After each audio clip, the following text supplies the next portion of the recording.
संत रामपाल जी महाराज एक ऐसे महान संत जिन्होंने अपनी सतभक्ति, तत्व ज्ञान, करुणा और सेवा के बल पर समाज में नई मिसाल कायम की है।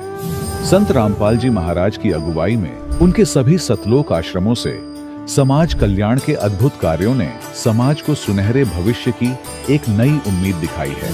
संत रामपाल जी महाराज से नाम दीक्षा लेने के बाद लाखों लोगों की लाइलाज बीमारियां जैसे कैंसर, एड्स आदि ठीक हुई।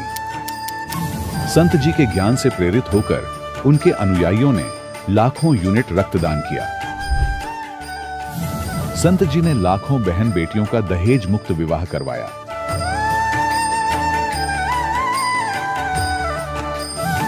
संत जी ने लाखों लोगों का नशा छुड़वाया, करोड़ों उजड़े परिवार बसे। संत जी के आश्रमों में समागम के दौरान निःशुल्क नेत्र चिकित्सा, दंत चिकित्सा प्रदान की जाती है। संत रामपाल जी महाराज द्वारा समय समय पर पर्यावरण संरक्षण के उद्देश्य से बड़े स्तर पर वृक्षारोपण किया जाता है। संत जी ने जरूरतमंदों को तत्काल राहत पहुंचाने के लिए एम्बुलेंस सेवा शुरू की। संत जी अपने अनुयायियों को देहदान के लिए प्रेरित करते हैं, जिससे मानवता की सेवा और चिकित्सा क्षेत्र में सुधार हो सके। संत रामपाल जी महाराज के सभी आश्रमों में हर रोज निःशुल्क भंडारा आयोजित किया जाता है, जहां हर वर्ग, हर जाति और हर धर्म के लोग एक साथ बैठकर भोजन करते हैं।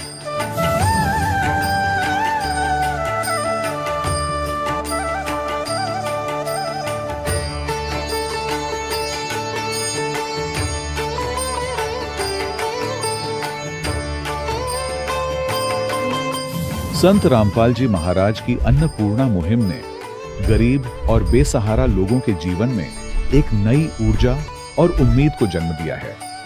घर घर खाद्य सामग्री और जरूरी मदद पहुंचाकर संत रामपाल जी महाराज ने लोगों को दुख और मजबूरी से लड़ने की ताकत प्रदान की है।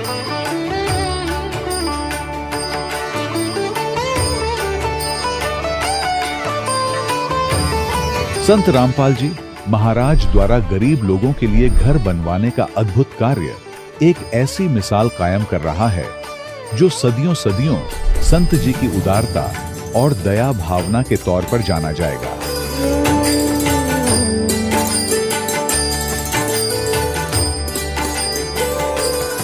संत रामपाल जी महाराज के आश्रम में हजारों बुजुर्गों को सम्मान और प्यार के साथ जीवन जीने का अवसर मिलता है। उनके खाने, रहने और स्वास्थ्य की पूरी जिम्मेदारी संत रामपाल जी महाराज उठाते हैं। अनाथ बच्चों के लिए संत रामपाल जी महाराज के सभी आश्रम किसी वरदान से कम नहीं। यहाँ उन्हें शिक्षा, संस्कार और भविष्य के लिए बेहतर अवसर प्रदान किए जाते हैं। चाहे बाढ़ हो, भूकंप या महामारी, संत रामपाल जी महाराज और उनके अनुयायी हमेशा ही जरूरतमंदों के लिए सबसे आगे खड़े रहते हैं। कोविड महामारी के दौरान संत रामपाल जी महाराज के आश्रमों से करोड़ों लोगों के लिए भोजन, दवाइयां और जीवन रक्षक सामग्रियां उपलब्ध कराई गई। चाहे गरीब की मदद हो या किसी शोषित और पीड़ित वर्ग के हक और सम्मान की लड़ाई, संत रामपाल जी महाराज ने हमेशा ही उनकी दबी आवाज को सरकारों तक पहुंचाया है और उन्हें उचित न्याय दिलवाने में अहम भूमिका अदा की है।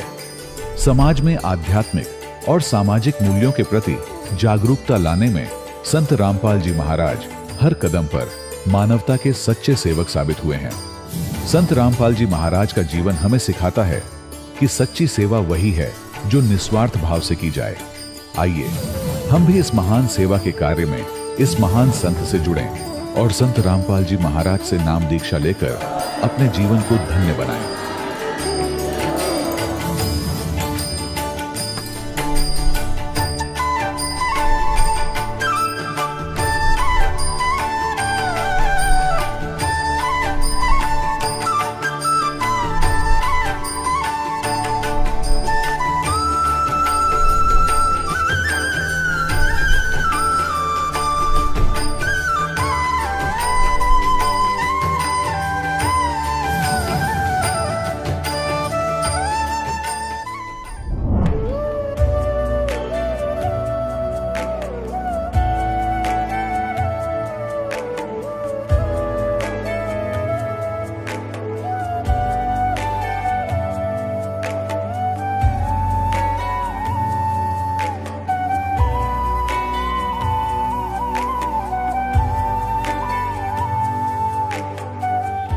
पवित्र श्रीमद् भागवत गीता, पवित्र चारों वेद, पवित्र कुरान शरीफ, पवित्र बाइबल, पवित्र गुरु ग्रंथ साहिब, पवित्र कबीर साहिब की वाणी में छुपे हुए गूढ़ रहस्य अर्थात तत्व को जानने के लिए कृपया अवश्य सुनिए जगत गुरु तत्वदर्शी संत रामपाल जी महाराज के मंगल प्रवचन। सत साहिब दर्शकों, सोचिए, यदि कोई मनुष्य अपने जीवन में भक्ति में लीन रहता हो, व्रत उपवास करता हो, विभिन्न देवी देवताओं की आराधना करता हो, लेकिन फिर भी उसके जीवन में ना तो शांति हो और ना ही सच्चे सुख की अनुभूति, तो फिर उसका नशे और मानसिक तनाव का शिकार होना स्वाभाविक हो जाता है। दर्शकों, कुछ ऐसी ही कहानी थी राजस्थान के रहने वाले खेताराम जी की। खेताराम जी ने अपने जीवन में कई प्रकार की भक्ति साधनाएं अपनाई। इन्होंने व्रत उपवास किए, मंदिरों में दर्शन किए और अनेक देवी देवताओं के मंत्रों का जाप भी किया, लेकिन अफसोस इसके बावजूद भी इनके जीवन में प्रेत बाधा जैसी अनेकों परेशानियां और बीमारियां बढ़ती ही चली गईं। लेकिन दर्शकों, आज खेताराम जी का कहना है, मेरी जिंदगी में असली मोड़ तब आया जब मैंने संत रामपाल जी महाराज से नाम दीक्षा प्राप्त की। उसके बाद मेरे और मेरे परिवार का जीवन पूरी तरह से बदल गया। अब मेरे परिवार की वर्षों पुरानी प्रेत बाधा की समस्या पूरी तरह से खत्म हो गई और मेरी नशे की लत भी छूट गई है। दर्शकों, आखिर खेताराम जी अपने धर्म में की गई भक्ति साधनाओं को शास्त्र विरुद्ध और संत रामपाल जी महाराज द्वारा बताई गई भक्ति साधना को शास्त्रों के अनुसार क्यों बता रहे हैं? आखिर इसके पीछे की सच्चाई क्या है? आइए सुनते हैं खेताराम जी की कहानी उन्हीं की जुबानी। नमस्कार सर। सत साहिब जी। क्या शुभ नाम है सर आपका? सर मेरा नाम खेताराम दास है सर। कहाँ से आए सर आप? मैं पाली राजस्थान से हूँ जी। सर, संत रामपाल जी महाराज जी से नाम दीक्षा लेने से पहले आप किन देवी देवताओं की भक्ति करते थे? सर जी, संत रामपाल जी महाराज के चरणों में आने से पहले हम सभी देवी देवता की पूजा करते थे। मेरे मम्मी जी और मेरे पिताजी बाबा रामदेव जी और मेरी मम्मी जी अंशी बाई की पूजा करती थी। संत रामपाल जी महाराज से नाम दीक्षा लेने से पहले जो भक्ति आप करते थे उनसे आपको क्या लाभ मिला? सर जी, लाभ तो कोई होने वाले नहीं है, बस घर पे लड़ाई झगड़ा होना था। मेरी मम्मी के भी माता जी का लपड़ा, मेरे पिताजी का भी भूत प्रेत का साया था और मेरे भाई भी मतलब बहुत तकलीफ। मेरे भाई भी हमारे घर पे सारे मतलब एकजुट नहीं रहा करते थे, एक दूसरे में तो मतलब खींचातानी लगाई रहती थी। सर जी, सर, संत रामपाल जी महाराज की शरण में कैसे आए आप? मैं परम संत रामपाल जी महाराज के चरणों में मैं परमात्मा की दया से आया हूँ जी। सर, मेरे पिताजी को एक पोस्टर मिला जिस पे लिखा हुआ था, कौन ब्रह्मा जी का पिता है, विष्णु जी का माँ, शंकर का दादा कौन है, शेरावाली दुर्गा का पति कौन है, हम इतनी देवी देवता की भक्ति करते हैं फिर भी दुखी क्यों हैं? तो मेरे पिताजी ने सोचा कि मतलब मेरे भगवान से बड़े एक और कौन भगवान है जिसके मतलब इतने प्रश्न पूछ रहे हो, इसका जवाब वेदों में है, प्रमाणित है। तो मेरे पिताजी ने उस फ़ोन नंबर लिखा हुआ था, उस फ़ोन नंबर से ज्ञान गंगा पुस्तक मंगाई और मेरे पिताजी ने ज्ञान गंगा पुस्तक पढ़ी और उसके एड्रेस से सतलोक आश्रम में आ गए। और पहले मेरे पिताजी नाम दिस दिया और फिर हमारे घर वाले को भी समझा। मेरे तो इतना अच्छा नहीं लगता था मेरे को कि वहाँ पे इतने देवी देवते को छुड़ाते हैं, इतने नियम। तो भी मैंने पहली बार आश्रम आया तो मैंने ज्ञान को सुना, तो मैंने भी सोचा कि वास्तव में यहाँ पे परमात्मा आ चुके हैं और मैंने अपने परिवार से भी ना पूछे, मैंने नाम उपदेश ले लिया। सर जी, सर, जो सद्भक्ति संत रामपाल जी महाराज ने आपको दी है उससे आपको क्या लाभ मिला? पहला लाभ तो यही मिला है जी कि मेरी 2 बार मतलब मृत्यु हो चुकी थी, तो परमात्मा की दया से मेरी उम्र भी बढ़ गई। पहली मृत्यु ये हुई थी, पहले मैं तंबाकू खाया करता, नशीले पदार्थों का मैं खुद भी सेवन करता था। आज मेरी 17 साल की उम्र है, तो भी मैं बहुत छोटा था, तो भी मैं बहुत मतलब नशीले पदार्थ का सेवन करता था। तो परमात्मा के नाम उपदेश लेने के बाद जब 1 महीना ही हुआ था तो भी मेरे को थोड़ा ज्ञान था, तो मैं वापस तंबाकू सेवन करने लगा था। तो मेरे ऊपर काल ने ऐसा झपटा मारा कि मेरे सो रहा था तो मेरे बड़ी आंखें हो गई, मेरे इतनी बड़ी जीभ निकल गई और मुंह से झाग निकलने स्टार्ट हो गए थे। तो मैंने पिताजी ने मेरे को लाइट चालू की और मेरे को दंडोत प्रणाम करके चनामत पिलाया, तो मैं ठीक हो गया। तो मैं आश्रम आया और गुरुजी से बोला कि गुरुजी मेरा ऐसा हाल हो गया था गुरुजी।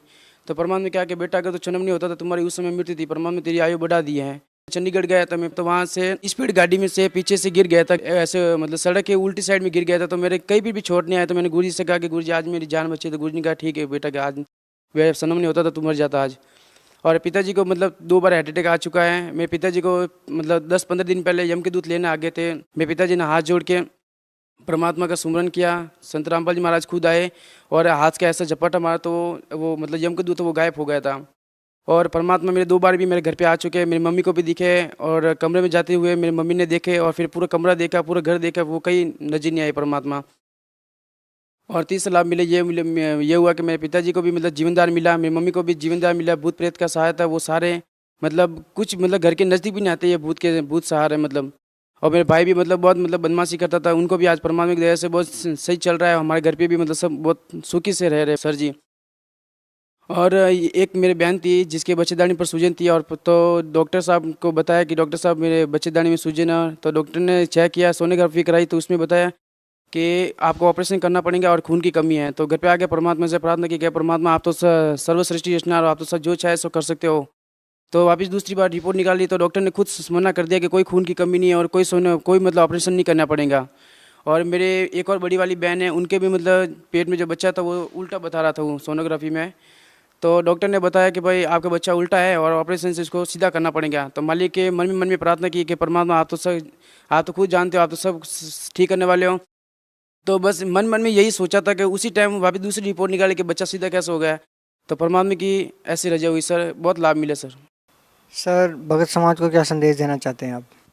मैं तो सारे भगत समाज को यही संदेश देना चाहता हूँ कि जिस भगवान को हम पूजते थे वही भगवान हमको मतलब शास्त्रों में, वेदों में, पुराण में सभी को मतलब ऐसे ही कहा, उस परमेश्वर के शरण में जाओ।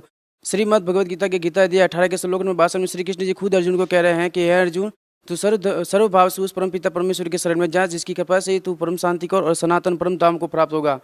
और श्रीमद् भगवद गीता की गीता अध्याय 16 के श्लोक नंबर 23 में कहा है कि शास्त्र विधि को त्याग कर जो अपनी मनमानी पूजा कर, मनमानी मतलब कहीं आज मन में आए तो तीर्थ पर चले गए, मन में आए तो व्रत कर लिया। आज किसी ने कहा है कि भाई सोमवार का व्रत अच्छा नहीं है, गुरुवार का कर दे, तो वो सोमवार का छोड़ के गुरुवार का भी कर लेंगे। तो ये सारे क्या हमारी मनमानी आचरण थी, इसलिए आज तक हम इतने देवी देव की पूजा करने के बावजूद भी हम अपना सुखी नहीं थे और दुखी दुख पा रहे थे।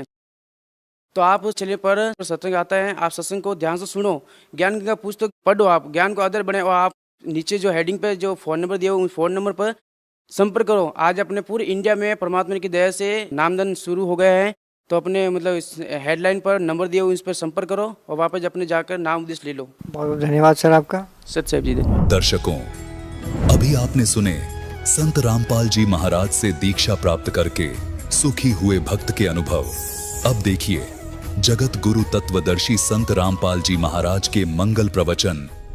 काल ने कलयुग का समय परमात्मा से मांगा था कि कलयुग में आप कितने ही प्राणी मुक्त करा लेना।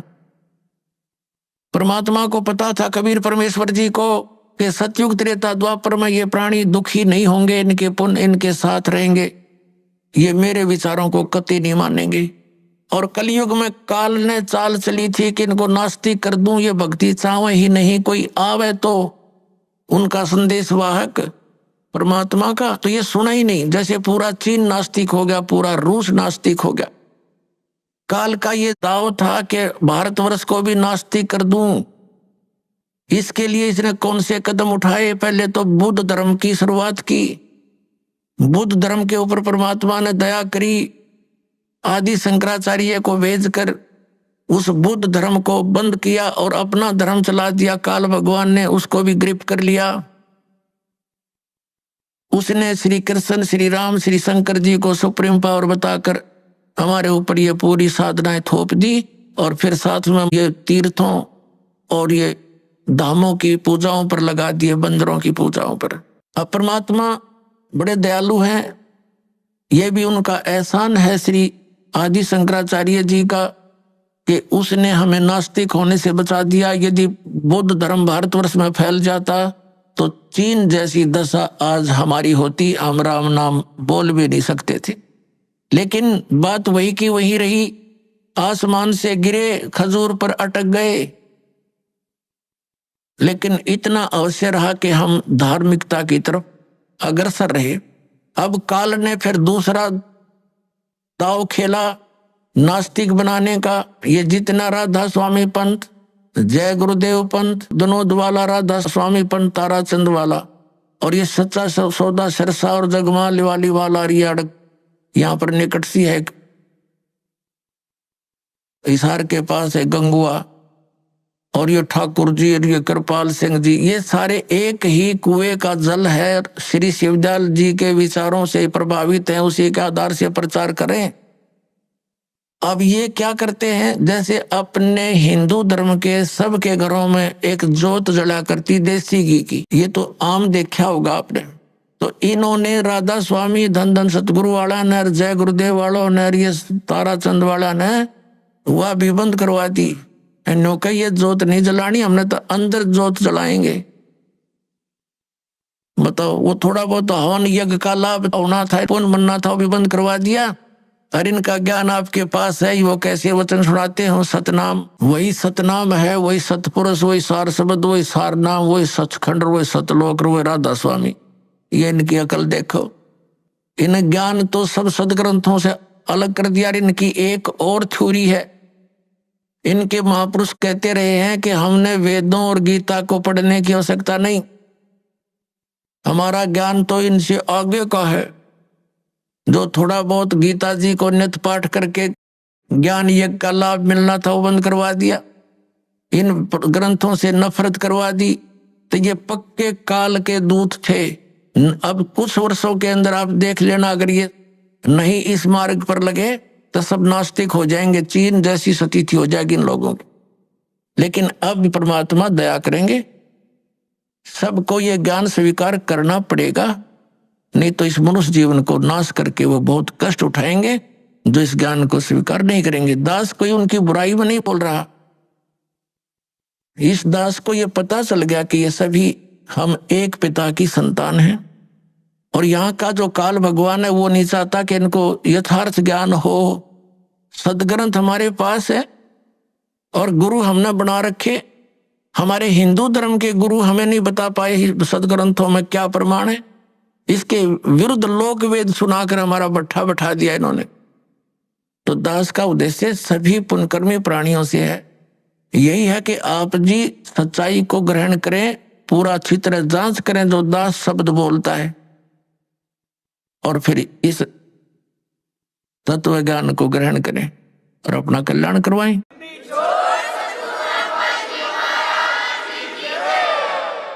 तो पुण्यात्माओं, प्रसंग चल रहा है कि ये वो समय है, अब इस अधर्म का नाश होगा और धर्म का विकास होगा। धर्म और धार्मिकता शास्त्र अनुकूल साधना करने से ही ऊपर उठेगी। अभी तक हम शास्त्र विधि को त्याग कर मनमाना आचरण कर रहे थे, जिस कारण से हमें भगवान से मिलने वाला लाभ नहीं प्राप्त हुआ, और हम भगवान को भूल कर फिर हम स्वयं अपना लाभ प्राप्त करने के तरीके खोज लिए। जैसे किसी को टेंशन होगी तो वो गुट्टी लगाने लग गया, शराब पीने लग गया, टेंशन खत्म करने के लिए। जो निर्धन है वो पहले संतों के पास जाते थे, परमात्मा की विधि प्राप्त करते थे, संकट निवारण के लिए भी संतों के पास जाते थे। तो उनको जो साधना बताते थे, जो सही संत होते थे, तो उनको उनसे राहत मिलती थी। तो फिर वो व्यक्ति परमात्मा पर दृढ़ रहते थे। अब हम क्या करते हैं, संतों के पास जाते हैं, वो हमें साधना विधि बताते हैं, उनके द्वारा बताई साधना विधि को हम खूब तसल्ली से करते हैं, लेकिन राहत कुछ मिलती नहीं। तो हम दूसरे के पास जाते हैं, वहां से भी इसी प्रकार उनके द्वारा बताई साधना को हम करते हैं, फिर कोई लाभ नहीं होता। तो लास्ट में फिर हम क्या सोचते हैं, स्वयं ही धनी बनना चाहते हैं। टेंशन भुलाने के लिए तो गुटी लाने लग के दूना पाप कर लिया इकट्ठा, और फिर धनी बनने के लिए रिश्वत, मिलावट, चोरी, ठगी, ये बकवास शुरू कर दी। तो ये दूने पाप के भागी बनेंगे हम, उनसे लाभ तो होना ही नहीं। जैसे मान लीजिए किसी व्यक्ति ने 2 नंबर का काम करके, मिलावट करके, या 2 की वस्तु को 20-50 में बेचकर पैसा इकट्ठा भी कर लिया, तो फिर उसके साथ क्या बनेगी? या तो कोई बालक बीमार हो जाएगा, या कोई स्वयं को ऐसा रोग लग जाएगा, वो सारा पैसा भी जाएगा, और वो उस पैसे को 2 नंबर से इकट्ठे करने का जो पाप था वह उसके लिए शेष रह जाएगा। एक व्यक्ति ने बताया कि जी मैं बहुत नालायक व्यक्ति था, ऐसे मेरी कोई दुकान थी, बहुत पुराने समय की बात है, जब ये टेप रिकॉर्डर चले ही चले थे। वो कह रहा था उसका रिफल जो था इस कैसेट का, एक ऑडियो कैसेट डाली थी, टेप में चला करते, वो ला करता मैं तोल के भाव थे, और मुझे टोटल वो सारा कुछ 2 रुपए में पड़ता था। उस पर सोनी की स्टैंप लगी हुई होती थी और उसको मैं 32-30 रुपए में बेचता था, और वो तो टूट जाती थी 10-5 दिन में। फिर मैं उनको धमका देता था, मैं क्या करूं, तुम्हारा इंस्ट्रूमेंट खराब होगा। अब उस टाइम तो मुझे खूब पैसा आता नजर आया था, मैं ठाठम ठाठ समझ रहा था। फिर मेरा इकलौता पुत्र रोगी हो गया, और उसके पहले तो लोकल डॉक्टरों को दिखाया, उनसे इलाज नहीं हुआ। किसी ने बताया कि वहां संत के पास जाओ, वहां जाओ, झाड़ा लगवाओ, झाड़ फूक भी साथ में दवाई भी चलती रही। फिर 1 वर्ष तो ऐसे चला, कुछ कभी राहत हो जा, कभी फिर बीमार हो जा।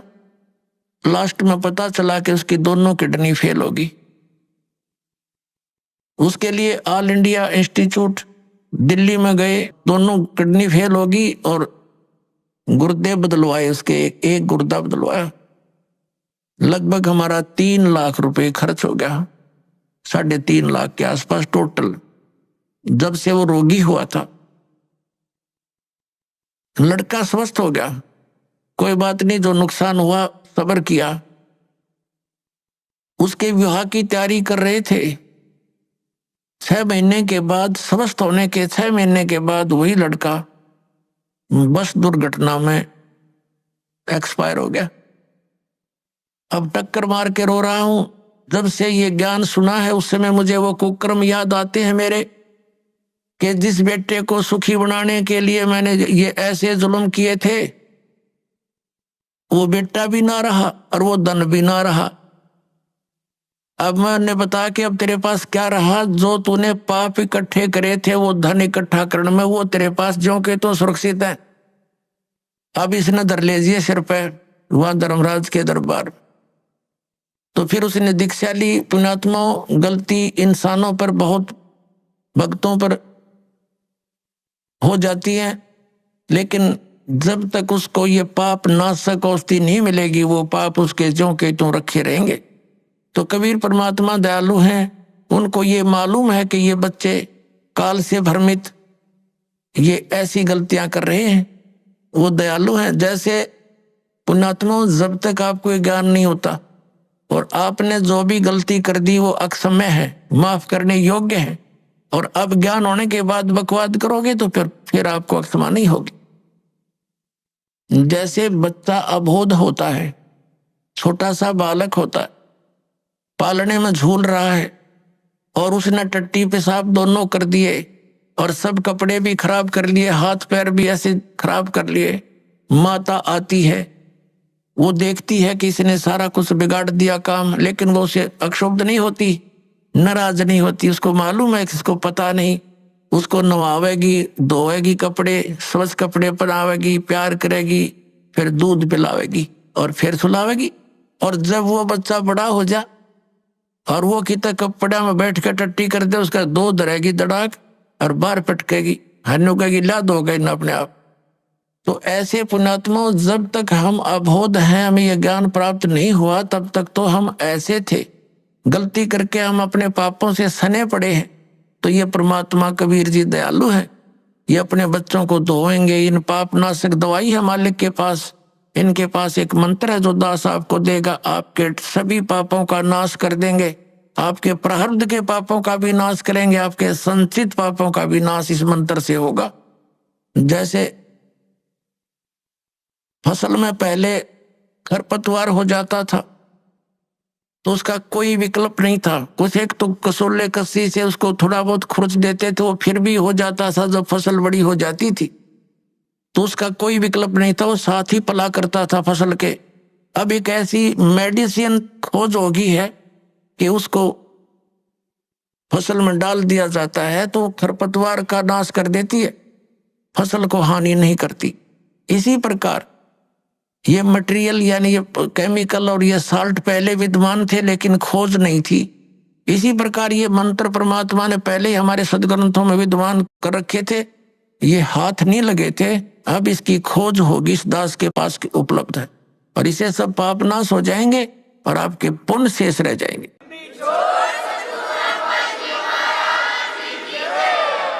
और हम तभी परमात्मा प्राप्त कर सकते हैं जब हम पाप रहित हो जाएंगे। और यहाँ का विधान है ब्रह्म परब्रह्म ब्रह्मा विष्णु महेश और अन्य देवताओं का जैसे कर्म करोगे वैसा ही फल मिलेगा।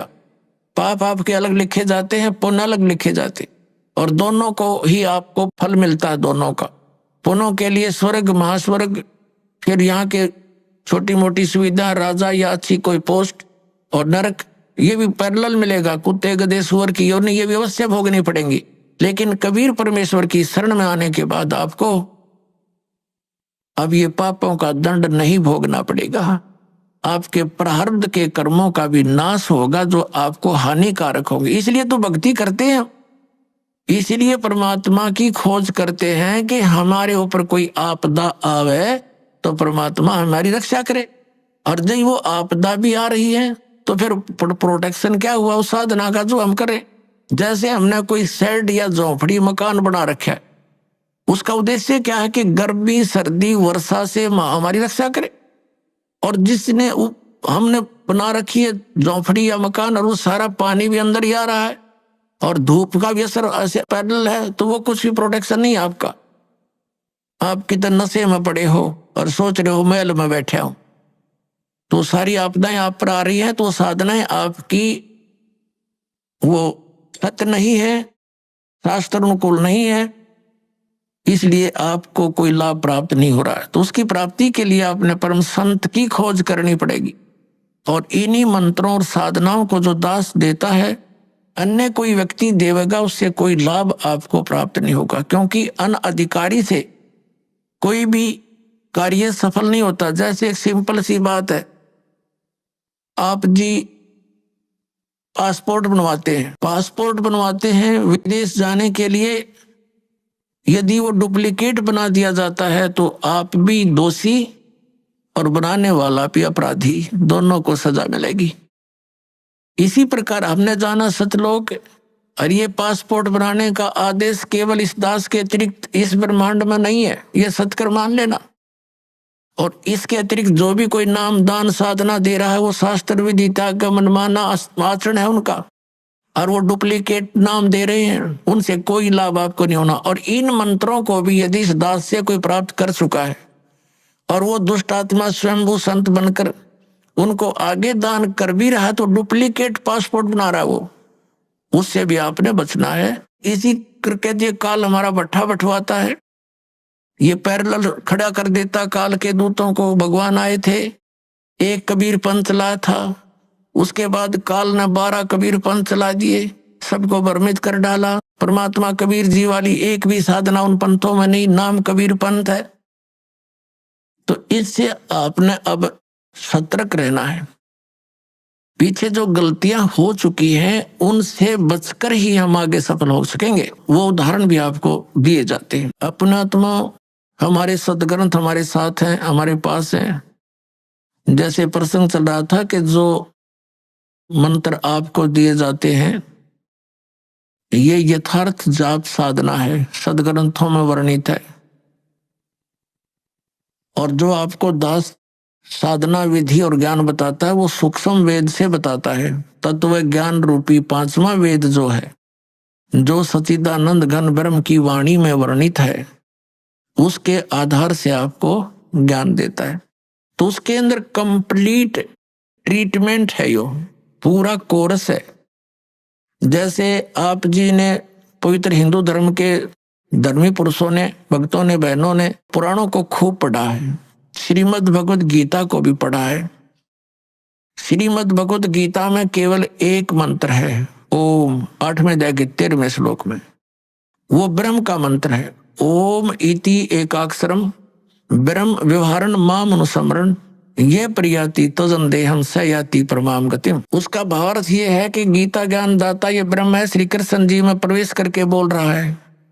ये कह रहा है कि मुझ ब्रह्म का केवल एक ओम मंत्र है, नथिंग एल्स, ये एक अक्षर है। और इसका उच्चारण करके सिमरण करता हुआ जो शरीर त्याग कर जाता स याति परमाम गतिम, वो ओम से मिलने वाली जो परम गति उसको प्राप्त होता है। ओम से क्या होती है? ब्रह्मलोक प्राप्ति। ब्रह्मलोक में गए हुए प्राणी भी वापस आते हैं। 8वें अध्याय के 16वें श्लोक में गीता जी में यह भी स्पष्ट किया हुआ है। और गीता ज्ञानदाता स्वयं भी दूसरे अध्याय के 12वें श्लोक में, चौथे अध्याय के 5 और 9 श्लोक में और 10वें अध्याय के दूसरे श्लोक में कहता, अर्जुन तेरे और मेरे बहुत जन्म हो चुके, तू नहीं जानता मैं जानता। इसे सिद्ध है कि गीता ज्ञान दाता भी अविनाशी नहीं है, ये नाशवान है, तो इसके भगत भी नाशवान, जन्म मृत्यु समाप्त नहीं होगी। फिर गीता जी अध्याय नंबर 17 के श्लोक नंबर 23 में साधना का ज्ञान है। 3 मंत्र बताए हैं। ओम तत्सत इति निर्देश ब्रह्मण त्रिविधि समर्थ है, यानी सचिदानंद घन ब्रह्म, उस परम अक्षर ब्रह्म की प्राप्ति के लिए ये 3 मंत्र की मजदूरी है, साधना है। अपने आत्मा और कोई मंत्र इसमें जाप नहीं। तीसरे अध्याय के 10 से लेकर 15 तक श्लोकों में गीता जी में यज्ञों की जानकारी दी है, विधि नहीं बताई है, यज्ञों का लाभ बताया है। तो ये सब सारा कुछ कंप्लीट जो कोर्स आपको दिया गया है, ये कहाँ लिखा है? ये सूक्ष्म वेद में लिखा है। पुराणों के अंदर आप जी पढ़ते हो, कहीं पर हरियम नाम है, कहीं पर कलम नाम लिखा है, कहीं पर श्रम लिखा है। ये कहीं कोई जाप करने का बताया, किसी ने कुछ बताया। तो परमात्मा ने आकर के सतयुग के प्रथम चरण में ब्रह्मा जी आदि कईयों को मिले थे, वो महापुरुषों को मिलते हैं, उनका गुण है, तो उनको ये कंप्लीट प्रथम मंत्र देने की, बताने की चेष्टा की थी, तो उन्होंने उनको स्वीकार ना करके उसमें से अपने अपने स्वार्थवश मंत्र निकाल लिए और उनकी साधना शुरू कर दी। और ये ऐसे जो मंत्र हैं, स्ट्रॉन्ग मंत्र हैं, इनके जाप से शीघ्र ही लाभ प्राप्त हो जाता है। जैसे एक बार ये दास एक शहर में पाठ कर रहे थे, पर गांव गांव में, घर घर नगर नगर में जाते थे हम, श्रद्धालुओं के 3 दिन पाठ करते थे, सत्संग सुनाते थे, सब परिवार को बैठाकर समझाया करते थे। तो उनका एक पड़ोसी था, उसको बुला लिया, कहा जो आप भी सत्संग सुन लो, ज्ञान सुनो। सत्संग सुनने के बाद वो पास में आकर बैठ गया। 5-7 भगत थे। वो कहने लगा, जी मुझे तो वो मंत्र दे दे जिसमें नरी माया माया इकट्ठी हो है, और नहीं चाहिए मैंने कोई भी, मोक्ष मास की मुझे जरूरत नहीं। तो ये इस टाइप के व्यक्ति हैं, वो उन्होंने ऐसा ही कर लिया। पहले जैसे एक मंत्र सिलेक्ट कर लिया, कलम, इसकी साधना करी, इसे सिद्धियां आ गई। उस सिद्धि एक हल्दी की गांठ प्राप्त करके पंसारी बन गए, कर लिया नाश अपना भी। फिर किसी ने दूसरा मंत्र शुरू कर दिया, श्रम श्रम करेंगे, तो उससे ये दुर्गा का मंत्र है, इससे शक्ति माया की सिद्धि हो जाती है, छोटा मोटा कार्य सिद्ध हो गया, फिर चौड़ चपट। तो ऐसे यू काम बिगाड़ रखा था। अब ये कंप्लीट कोर्स आपको दिया गया है, इसको ऐसे ही करना पड़ेगा, क्योंकि यदि हम एक सूंठ खाएंगे, सौंठ, तो वो सौंठ का ही गुण देगी, और उसको अन्य औषधियों के साथ मिलाकर प्रयोग किया जाएगा तो उसका गुण बदल जाता है। ठीक इसी प्रकार हम इस विधि को प्रयोग करेंगे, इस प्रकार से हम साधना करेंगे तो उसका फल होगा। जैसे आज प्रसंग चला था कि प्रथम मंत्र भी आपको दिए जाते हैं, और सतनाम के अंदर भी उन्हीं मंत्रों का कुछ समावेश है। तो कुछ भोली आत्मा ये भ्रमित हो जाते हैं कि बताओ वो नाम भी उधर भी वही है, उलट पुलट करके यहाँ दे रखे। इनमें बहुत अंतर होता है। जैसे एक आयुर्वेद में लिखा है कि शहद और घी को यदि समान मात्रा में मिला दिया जाए तो विष बन जाता है, और उसको विषम मात्रा में बनाया जाए तो वो अमृत बन जाता है। जैसे 2 चम्मच शहद और 1 चम्मच घी डाल दिया तो अमृत बन गया, और दोनों 1-1 चम्मच मिला के खा लिया तो विष का काम करता है। तो इसी प्रकार वेद को पता होता है कौन सी औषधि किस प्रकार मिलाने से ये गुण युक्त होती है। तो ये दास इस अध्यात्म मार्ग का वेद है। आप एक सिंपल समझो विद्यार्थी हो, आप जन्म मरण रोग के रोगी हो, ये दास वो वेद है जिसको कंप्लीट कोर्स याद है इस जन्म मृत्यु के रोग के नाश करने का। और आज तक या तो भगवान को ज्ञान था या परमात्मा जिन महापुरुषों को मिले वो कौन कौन है? आदरणीय धर्मदास साहिब जी, आदरणीय नानक साहिब जी, आदरणीय मलुकदास साहिब जी, आदरणीय दादू साहिब जी, आदरणीय गरीबदास साहिब जी, गांव छुडानी, जिला जज्जर, हरियाणा वाले, आदरणीय गीसा दास साहिब जी, गांव खेकड़ा, जिला मेरठ, उत्तर प्रदेश वाले। इन महापुरुषों की तो दास को जानकारी है कि इनको मालिक आकर मिले हैं, इनसे संपर्क साधा है और इनको वही ज्ञान दिया जो दास को दे रखा है। लेकिन इनको एक प्रार्थना की थी भगवान ने कि तुम इन मंत्रों का जाप कीजिए, लेकिन आगे जो सतनाम और सारनाम है ये अभी सार्वजनिक नहीं करना। लेकिन वो महात्मा प्रथम मंत्र का जाप देते थे, लेकिन बीच बीच के 5 नाम ही देते थे, जो आपको 7 मंत्र अब बनाकर दिए जाते हैं। इसलिए गुरु ग्रंथ साहिब में 5 मंत्रों का और 5 धुनात्मक शब्दों का जो जिक्र है वो इन्हीं कमलों के अंदर, सभी भगवानों के इनमें कमलों में ये धुन हो रही है। जैसे आप देखोगे राष्ट्रपति भवन में भी एक धुन चलती रहती है और गवर्नर भवन में भी एक धुन चलती रहती है, कंटिन्यू चलती रहती है। अब तो ऑटोमेटिकली इंस्ट्रूमेंट बन गए। पहले विशेष ड्यूटी लगाई जाती थी नौकरों की, वो उनके वहां एक विशेष प्रकार की राष्ट्रीय धुन का हमेशा चालू रखते थे। तो इस प्रकार इन सभी भगवानों के इन कमलों में स्थानों पर जहां जहां ये इनके लोग है वहां ये धुनें हो रही है और उनका फिर हम सुन रहा है इस टेलीविजन में, हमारे शरीर में। जैसे कोई भी कार्यक्रम कहीं हो रहा है तो टेलीविजन पर हम यहाँ देख रहे हैं, लेकिन वो टेलीविजन में नहीं है, वहां तो हम देख रहे सुन रहे हैं, वो वास्तव में कहीं और होता है। तो ऐसे ये मंत्र हैं। तो पुण्यात्मा जो दास आपको मंत्र देता है, जो ज्ञान देता है, ये बिल्कुल फाइनल समझ लेना। और उपदेश प्राप्त होने के बाद केवल आप दास जो आदेश आपको दे उसका पालन करना है, उसमें अग्रम मग्रम नहीं करनी, नहीं तो फिर आप भक्तिहीन हो जाओगे। तो कहने का भाव यह कि आज का जो सत्संग चल रहा है किस उद्देश्य से है कि ये वो समय है जो हमें मोक्ष प्राप्त कराएगा। परमात्मा ने कहा था 600 वर्ष पहले जब मालिक कबीर परमेश्वर जी आए थे कि जब बिचली पीढ़ी आवेगी धर्मदास जी कि तब तक तू इस मंत्रों को छुपा के रखना, इस मूल ज्ञान को भी डिक्लेयर मत करना तुम, नहीं तो इन काल के भेजे हुए दूतों के ये मंत्र और ये नाम ज्ञान सब हाथ लग गया तो वो भी यही प्रचार करते पाओ। जैसे राधा स्वामी पंथ है, डेरा सच्चा सौदा सिरसार, ये जगमालवाड़ी, ये कृपाल सिंह ठाकुर सिंह, और ये ब्यास वाला डेरा जय गुरुदेव, और ये भिवानी वाला, दनौद वाला, जो ताराचंद वाला, ये सारे श्रद्धालु बेचारे चले तो थे भगवान पाने के लिए, लेकिन ये शिवजाल के फंस गए। उसने कख पता नहीं था, 5 नाम काल के जाप करे और करवाए और भूत बन गया।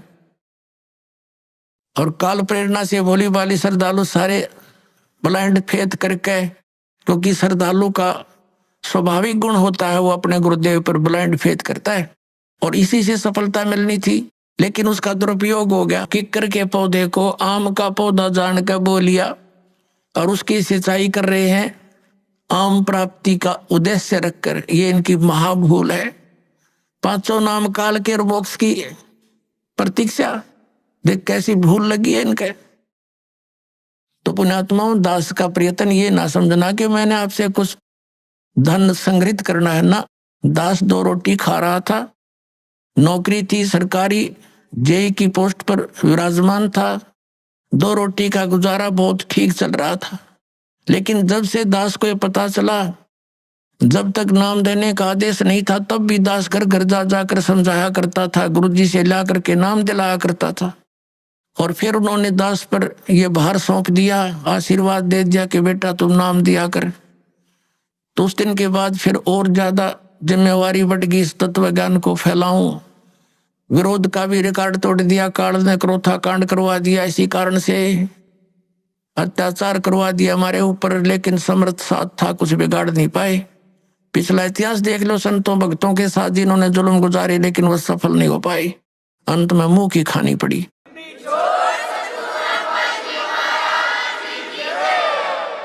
और यही दशा अब इनकी हो रही है।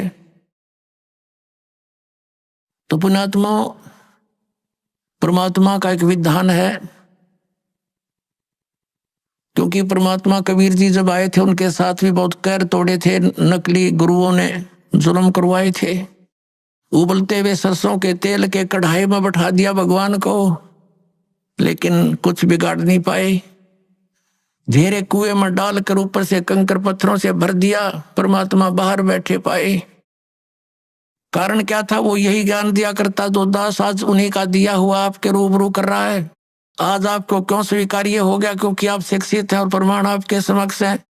ये इंस्ट्रूमेंट, ये इंटरनेट, ये प्रोजेक्टर, ये चैनल मालिक ने आपके लिए बनवाए ना।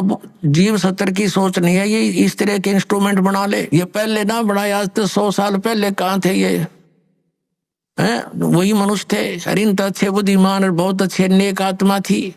अब परमात्मा ने ये बुद्धि दी है ताकि मेरे बच्चे घर बैठे देख सके प्रमाणों को, और पहले शिक्षित किया आपको कि इन भ्रमित करने वाले काल के दूतों से तुम स्वयं सतर्क होकर के देखो इन सदग्रंथों को, ये क्या बता रहे हैं। इन्हीं की साक्षी लेकर के ये आपको इसके विपरीत ज्ञान दे रहे हैं। तो आज इसलिए हम सफल हुए कि आप शिक्षित हैं और साथ में भगवान का पंजा दास के साथ है। तो और उसके बिना ये कदम भी नहीं चल सकते हम इसे घोर कलयुग में। और आज हम कितने सफल हो रहे हैं? क्योंकि हमारा ज्ञान सच्चा है, हमारा भगवान सच्चा है और हम सत्य के ऊपर संघर्ष कर रहे हैं।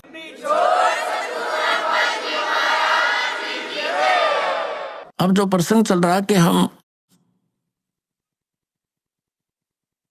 परमात्मा की भक्ति, परमात्मा की प्राप्ति के लिए ट्राई कर रहे हैं, लेकिन शास्त्र विधि त्याग का मनमाना आचरण करके हम वहीं के वहीं खड़े हैं।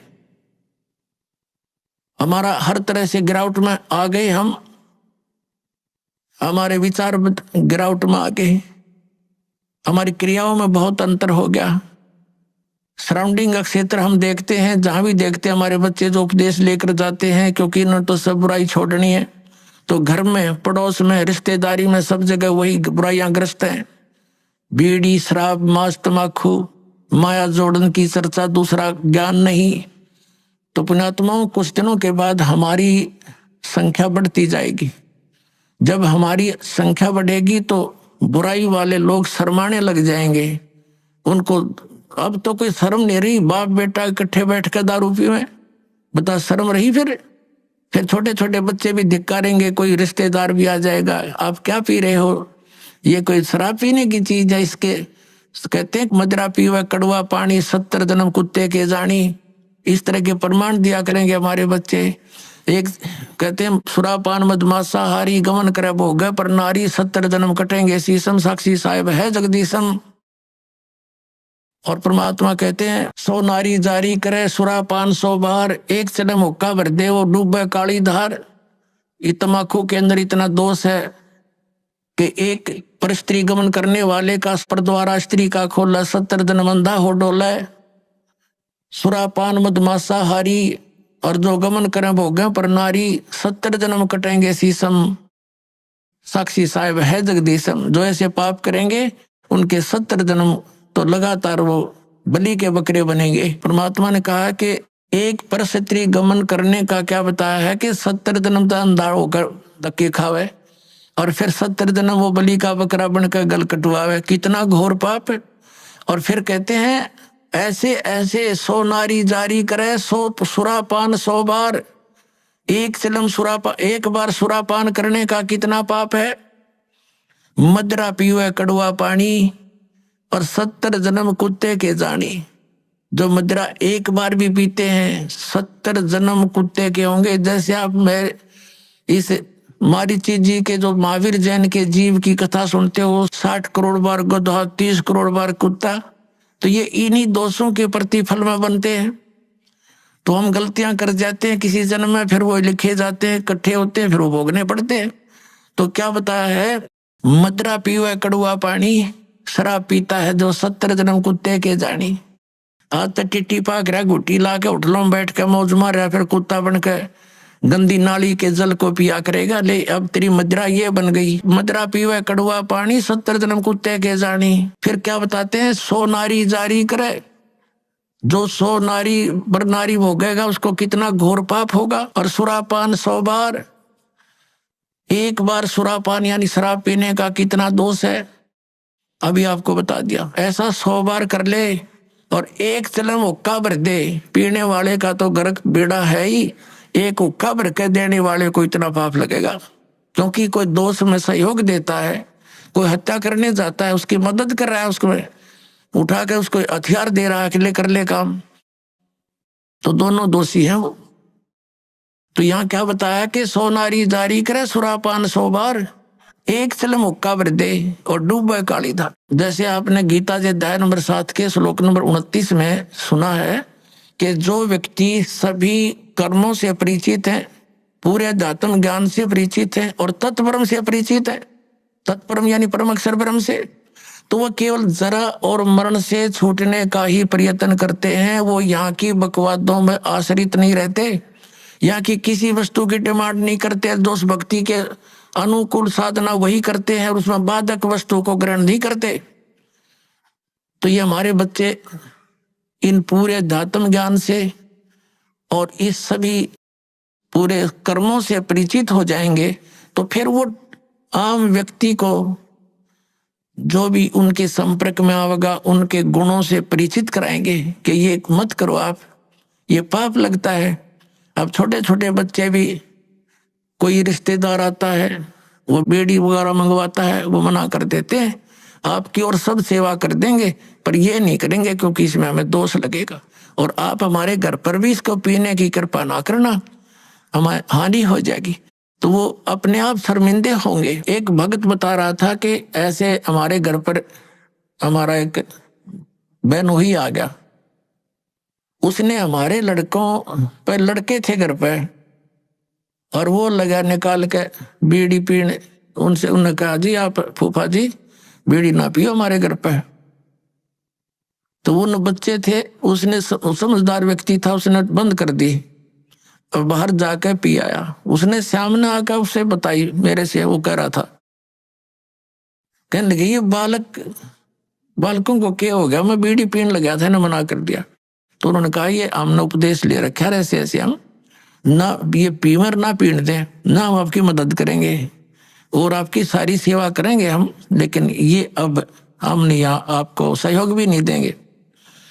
तो रिश्तेदार उसी का नाम होता जो अनुकूल हो जाना, तो दुश्मन है वो आपका। तो उन्होंने बोला जी कोई बात ना, अगर आपकी ये बात है तो मैं आप आज के बाद आपके घर में बीड़ी ना लाऊं और ना पीऊं। तो वो दूसरा भाई था, वो नाम नहीं ले रहा, वहां अपना जाकर जो उसने पीना खाना था कराया, बाकी आके सो गया हमारे पास, रोटी खा ली, कोई बात नहीं।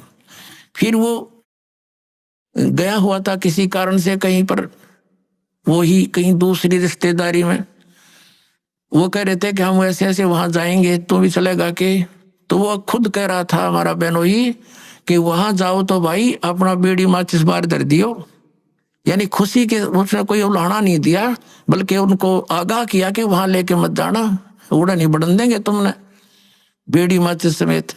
तो वो रिश्तेदार भी अच्छे थे, ने बोला बहुत अच्छी बात है, हम ठीक है, उनके नियम को क्यों भंग करेंगे। तो धीरे धीरे उस रिश्तेदार ने भी उपदेश ले लिया, जब देखा कि बालक भी इतना ज्ञान रखते हैं, बुराई से दूर रहना चाहते हैं, और हम बुराई कर रहे हैं तो हमारे बालक भी ग्रहण करेंगे। तो उस बुद्धिमान व्यक्ति ने भी उपदेश ले लिया, अपने बच्चों को इस मार्ग पर लगा दिया। तो ऐसे ये बुराई अब कम होगी। और पहले हम क्या करते थे,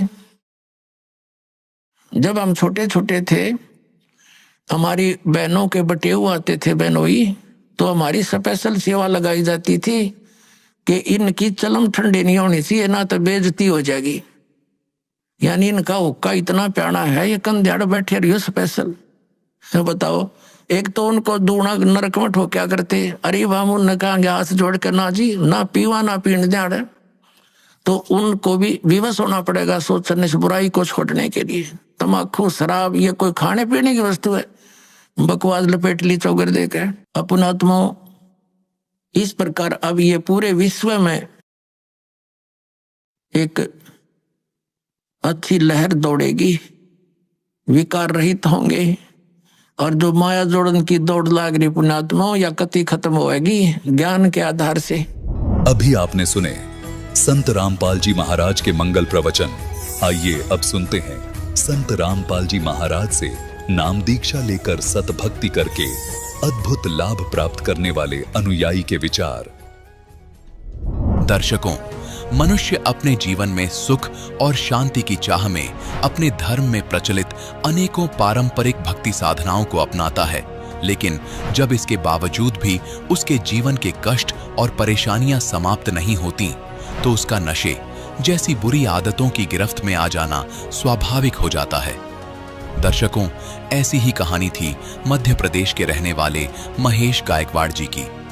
महेश जी ने अपने जीवन में अनेकों प्रकार की भक्ति साधनाएं अपनाई, लेकिन इन्हें कहीं भी अपने जीवन की परेशानियों से छुटकारा नहीं मिला। लेकिन दर्शकों, आज महेश जी का कहना है कि जब से मुझे संत रामपाल जी महाराज की शरण मिली है, तब से मेरा और मेरे परिवार का जीवन पूरी तरह से बदल गया है। संत रामपाल जी महाराज द्वारा बताई गई शास्त्रों के अनुसार भक्ति साधना को करने से मेरी वर्षों पुरानी नशे की लत भी छूट गई और मेरे जीवन की परेशानियां भी समाप्त हो गईं। दर्शकों, आखिर संत रामपाल जी महाराज ने महेश जी के ऊपर ऐसा कौन सा चमत्कार कर दिया जिससे महेश जी की नशे की लत छूट गई? आखिर इसके पीछे की सच्चाई क्या है? आइए सुनते हैं महेश गायकवाड़ जी की कहानी, उन्हीं की जुबानी। सर नमस्कार। नमस्कार सर। सर क्या नाम है आपका? मेरा नाम महेश गायकवाड़ है। मैं अर्जुन नगर देवास, तहसील व जिला देवास, राज्य मध्य प्रदेश से हूँ। सर संत रामपाल जी महाराज से नाम दीक्षा लेने से पहले आप क्या भक्ति करते थे? सर मैं पहले भोलेनाथ की भक्ति करता था और ये माता जी के उपास वगैरह भी रखता था। 9 दिन तक मैं पूरे मतलब कोल्डे उपास जिसको बोलते हैं ग्रामीण भाषा में, उपास करता था। खाता पीता कुछ भी नहीं था, सिर्फ साबूदाने की खिचड़ी वगैरह खाता था। सर जो हिंदू धर्म में चली आ रही प्रचलित पूजाएं आप कर रहे थे, तो सर उसके बाद आपको संत रामपाल जी महाराज की शरण में जाने की क्या जरूरत पड़ी, जब आप सभी प्रकार की पूजाएं पहले कर ही रहे थे? जी भगत सर, मैं ये पूजाएं कर रहा था और इनको करते करते पता नहीं कब मैं नशे में डूब गया, और इतना नशे में डूब गया कि शराब काफ़ी पीने लग गया, गुटखे पाउच खाता था, और यहाँ तक कि उस शराब के नशे के कारण मेरी नौकरी भी चली गई, सस्पेंड हो गया मैं। तो भगत जी सदगुरु रामपाल जी महाराज की शरण में आने का मैंने कभी सोचा नहीं था, मैं तो जानता भी नहीं था।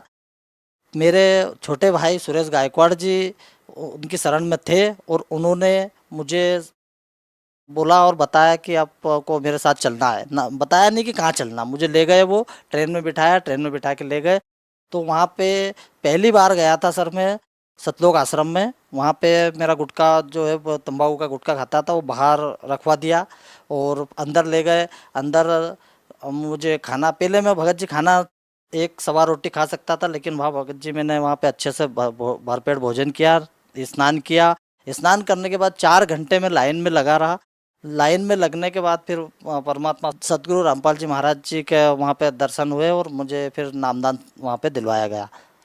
सर जैसा कि आपने बताया कि आपने संत रामपाल जी महाराज से नाम दीक्षा ली, सर संत रामपाल जी महाराज से जो भी नाम दीक्षा लेता है उनको कोई ना कोई लाभ जरूर होते हैं। सर आपको क्या लाभ हुए संत रामपाल जी महाराज से नाम दीक्षा लेने के बाद?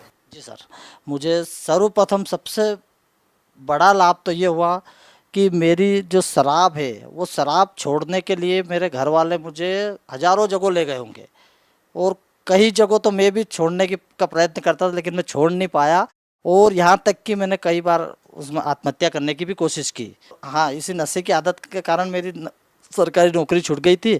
और फिर जब मैंने परमात्मा सदगुरु रामपाल जी महाराज के नाम लिए, तो नाम लेने के बाद, वहाँ से आने के बाद मेरी जो सबसे पहले तो मुझे नशे की जो आदत थी वो पूर्ण रूप से छूट गई। उसके बाद परमात्मा सदगुरु रामपाल जी महाराज के ही कारण मेरी आज नौकरी भी वापस मुझे वही सरकारी नौकरी मिल गई। और लाभ ये हुआ कि मैं काफ़ी समय बाद एक दिन रोड पे चलते चलते मेरा इतना खतरनाक एक्सीडेंट हुआ था कि बाइक मेरी कम से कम 7 फीट की दूरी पे गिरी थी और मैं उधर साइड में गिरा था। लेकिन परमात्मा की कृपा से, सदगुरु रामपाल जी महाराज की कृपा से मैं बिल्कुल बच गया वहाँ पर, मुझे कुछ भी नहीं हुआ। और कोई लाभ? और ये लाभ एक हुआ कि मैं एक दोस्त के साथ में से, उसकी लाइट फिटिंग का काम था, वो इलेक्ट्रिशियन का, तो उसके साथ गया था। उसने मुझे एक खंबे पे चढ़ा दिया, बोला ये तार खोलना है। मैं तार खोलने गया, मुझे पता नहीं था वहाँ करंट है। तो वहाँ पे जब मैंने उस तार को हाथ लगाया तो मुझे वहाँ से नीचे फेंक दिया, और परमात्मा सदगुरु रामपाल जी महाराज की कृपा रही कि मैं वहाँ से मुझे कुछ भी नहीं हुआ और बिल्कुल सही ठीक ठाक हूँ। और मेरे पिताजी जिनको 20 साल से लकवा था, वो उनको भी ड्रिंक की आदत थी, लेकिन मैं जब सतगुरु जी के सत्संग सुनता था तो सत्संग सुनते सुनते वो भी सुनने लगे और उन्होंने सतगुरु जी के नाम ले लिए, तो उनकी भी ड्रिंक नशा करने की आदत ख़त्म हो गई। और आज वो उनको जो 20 साल पहले से एक श्वास की समस्या थी, वो परमात्मा सतगुरु जी के कारण बिल्कुल ठीक हुई। और काफ़ी तो यूँ लाभ तो मिलते ही रहते हैं, बहुत लाभ हुआ है, मतलब धन में भी लाभ हुआ कि पहले मैं भीख मांग के चोरी करके और नशा करता था, लेकिन आज की तारीख में मैं बिल्कुल सक्षम हूँ, परिवार भी मेरा सही है। और मेरी पत्नी इस नशे के कारण जो चली गई थी मैके में, तो मेरा गुजरा हुआ घर रामपाल जी महाराज की कृपा से बिल्कुल वापस बस गया। सर, जैसा कि आपने बताया कि आपको नशे की बहुत ज़्यादा लत थी, नशे की वजह से आपकी गवर्नमेंट नौकरी भी छूट गई, आप चाहकर भी नशा नहीं छोड़ पा रहे थे, तो सर ऐसा क्या हुआ कि आप संत रामपाल जी महाराज की शरण में जाते हैं और एकदम से आपका नशा छूमंतर हो जाता है? सर, इसके पीछे क्या रहस्य है? जो भी संत रामपाल जी महाराज की शरण में जाता है उनका नशा तुरंत छूट जाता है। हम देखते हैं कि लोग चाहकर भी नशा नहीं छोड़ पाते हैं। जी, सही बोला सर आपने। नशा बिल्कुल व्यक्ति, अगर इंसान चाहे कि मैं मेरी मर्जी से नशा छोड़ दूं या फिर कहीं दवा दारू के छोड़ दूं, तो वो छोड़ ही नहीं पाता। मैं तो खुद इसका मुख्य उदाहरण हूँ। मैंने बहुत कोशिश करी, लेकिन सतगुरु रामपाल जी महाराज के नाम लेने के कारण जब मेरा नशा छूटा, और तब मैं ये ज्ञान गंगा वगैरह नहीं पढ़ता था, लेकिन उसके बाद मुझे ऑटोमेटिक धीरे धीरे ज्ञान आया और मैं ज्ञान गंगा पुस्तक भी पढ़ने लगा, सतगुरु जी रामपाल जी महाराज के सत्संग भी सुनने लगा टीवी पे। और जब सत्संग सुनते सुनते मुझे फिर ज्ञान बाद में प्राप्त हुआ, नशा पहले मेरा छूट गया। फिर मुझे लगा कि सतगुरु रामपाल जी महाराज जी तो साक्षात परमात्मा है, वेद पुराण के हिसाब से अपना ज्ञान बताते हैं, और उसके हिसाब से मुझे लगा कि वास्तविक में चीज़ है। तो फिर मैंने पुस्तकें पढ़ना शुरुआत की। सर, जो लोग आज भी आपकी तरह नशा करते हैं और वो चाहकर भी नशा नहीं छोड़ पा रहे हैं, तो क्या संत रामपाल जी महाराज के शरण में जाने के बाद, उनसे नाम दीक्षा लेने के बाद, तो क्या उनका भी नशा छूट जाएगा? जी, बिल्कुल परम सत्य, 100% विश्वास के साथ पे कहता हूँ कि जो व्यक्ति सतगुरु रामपाल जी महाराज की शरण में चला जाएगा, उसका नशा तो क्या, मैं तो कहूँ कि मैंने कितने लोगों को देखा है, लोगों की कैंसर तक की बीमारियां दूर हुई है इनसे। तो नशा तो कोई आम बात है उनके लिए, कुछ बड़ी बात नहीं, छोटी सी बात है ये तो। सर, जैसा कि आप बता रहे हैं कि संत रामपाल जी महाराज ने आपका नशा छुटवा दिया, सर संत रामपाल जी महाराज का एक स्वच्छ समाज सुधार में क्या योगदान है?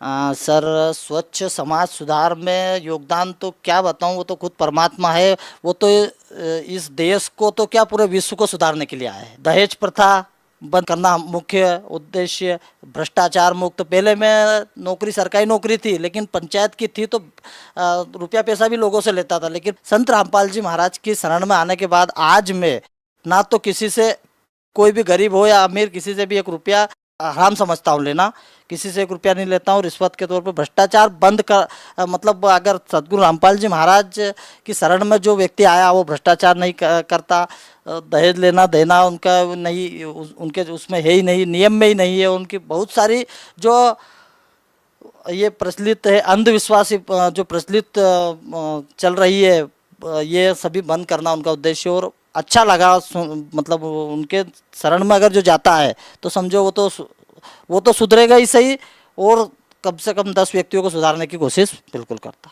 सर, आप भगत समाज को क्या संदेश देना चाहते हैं?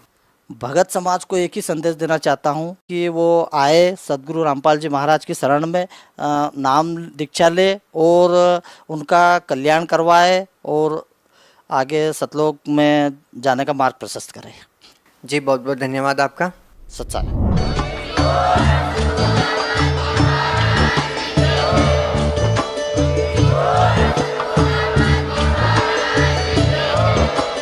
आप सुन रहे थे जगत गुरु तत्वदर्शी संत रामपाल जी महाराज जी के मंगल प्रवचन। अधिक जानकारी के लिए विजिट कीजिए हमारी वेबसाइट www.jagatgururampalji.org। संत रामपाल जी महाराज जी के शुभ आशीर्वाद से पूरे विश्व भर में 500 से भी ज्यादा नाम दीक्षा केंद्र हैं, जिन पर संत रामपाल जी महाराज जी द्वारा ऑनलाइन निशुल्क नाम दीक्षा दी जा रही है। अपने नजदीकी नाम दीक्षा केंद्र का पता करने के लिए संपर्क करें 8222 880541।